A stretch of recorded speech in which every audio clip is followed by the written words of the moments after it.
कि आप सब जानते हैं जंतर मंतर पर पहलवान अपने कुछ मुद्दों को लेकर ब्रजभूषण सिंह के खिलाफ प्रोटेस्ट कर रहे हैं। उस प्रोटेस्ट में जितनी पॉलिटिकल पार्टियां हैं उनके सारे प्रमुख, चाहे दिल्ली के सीएम अरविंद केजरीवाल हों, चाहे प्रियंका गांधी हों, प्रियंका गांधी वाड्रा कह सकते हैं क्योंकि वो वाड्रा फैमिली से बिलोंग करती हैं, और भी कई सारे पॉलिटिशियन ने इस मुद्दे को हाइक कर लिया है। मतलब ये हो कि अगर आम आदमी किसी मुद्दे को लेकर के बैठता है तो वहाँ पर पॉलिटिशियन आकर के उस मुद्दे को क्या करते हैं, हवाई जहाज़ बना देते हैं, किसी का कुछ मैटर कर देते हैं। अब ये क्या मुद्दा लेके बैठे थे वो मैं सबसे पहले बता दूं आपको। ये मुद्दा लेके बैठे थे कि ब्रजभूषण सिंह जो कुश्ती के फेडरेशन के महासंघ के कुश्ती महासंघ के अध्यक्ष हैं, उनके खिलाफ FIR होनी चाहिए और उन्हें अरेस्ट किया जाना चाहिए, उनके खिलाफ मुकदमा होना चाहिए। तो इन्होंने जो सुप्रीम कोर्ट के अंदर अर्जी लगाई थी कि अध्यक्ष ब्रजभूषण सिंह के खिलाफ क्या हो, FIR दर्ज हो, इसी की सुनवाई करते हुए DY चंद्रचूड़ ने और उनकी बेंच ने उनके खिलाफ FIR करने के लिए दिल्ली पुलिस को आदेश दिया है। इसी मुद्दे को हम थोड़ा सा आगे आपको समझाएंगे।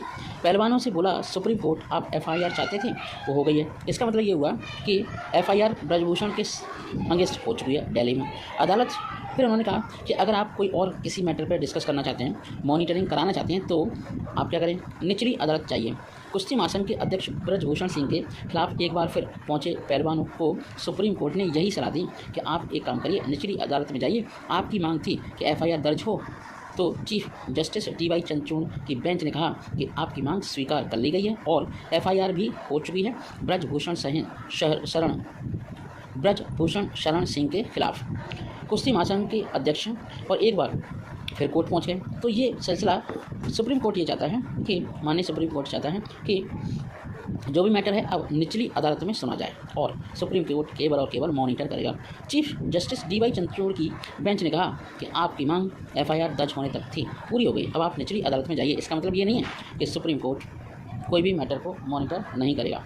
हाई कोर्ट जा सकते हैं, है ना, डिस्ट्रिक्ट मजिस्ट्रेट कोर्ट जा सकते हैं। इसके साथ ही उच्चतम न्यायालय ने अपने पास इस मामले को बंद करने की बात कही। मतलब अब सुप्रीम कोर्ट में ये मामला नहीं सुना जाएगा, अब इस पर जो भी कार्रवाई होगी वो निचली अदालतों में होगी। इस तरह पहलवानों के पास अब निचली अदालत में जाने का विकल्प पूरी तरीके से खुला हुआ है और सही भी है।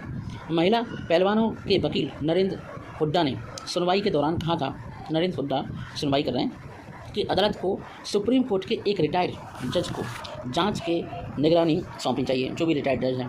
उन्होंने कहा, दिल्ली पुलिस के व्यवहार को देखिए, मुझे इस बात में कोई संदेह नहीं है कि यदि सुनवाई यहाँ बंद हुई तो पुलिस पैर वापस खींच लेगी। मतलब इस पर सुप्रीम कोर्ट ने कहा कि हमारे आदेश में आपको हाई कोर्ट या फिर मजिस्ट्रेट के पास जाना। इसका मतलब ये हुआ कि अगर सुनवाई बंद हो जाती है तो पुलिस पैर वापस खींच लेगी। इस पर सुप्रीम कोर्ट ने यह कहा है कि हमारे आदेश में आपको हाई कोर्ट या फिर मजिस्ट्रेट के पास जाने की पूरी छूट दी गई है और बेंच ने ये भी जानकारी दी कि यदि अर्जी FIR के लिए थी तो वो हो गई। हम यह नहीं कह रहे कि यह मामला मॉनिटरिंग के योग्य नहीं है। हाँ, मॉनिटरिंग होनी चाहिए, प्रॉपर होनी चाहिए, लेकिन आप इसके लिए हाई कोर्ट जा सकते हैं। दिल्ली पुलिस बोली पहलवानों को सुरक्षा दे दी गई है। मतलब दिल्ली पुलिस ने सुप्रीम कोर्ट को भी आश्वस्त करा दिया कि इस बीच दिल्ली पुलिस का कहना है कि उसने ब्रजभूषण पर यौन उत्पीड़न का आरोप लगाने वाली महिला पहलवानों को सुरक्षा दे दी है। इन्हें शीर्ष अदालत के आदेश के बाद ही सुरक्षा प्रदान की गई है। पुलिस ने कहा कि नाबालिग महिला पहलवानों के अलावा 6 अन्य पहलवानों को भी सुरक्षा दी गई है। इन सभी ने ब्रजभूषण पर यौन उत्पीड़न का आरोप लगाया है कि दिनेश फोगाट और बजरंग पुनिया ने तो यहाँ तक कह दिया कि हम अपने मेडल लौटा देंगे अगर सुप्रीम कोर्ट कोई कार्रवाई नहीं करेगा। दिनेश फोगाट और बजरंग पुनिया का तो ये था। इसके बाद PT ऊषा भी जंतर मंतर पर धरना समाप्त करने के लिए पहुँची हैं, क्योंकि उन्होंने महिला पहलवानों से बातचीत भी की है। अब देखते हैं आगे क्या होता है। तो मेरे साथ बने रहिए, इस मुद्दे पर हम डिस्कस करेंगे। Thank you so much.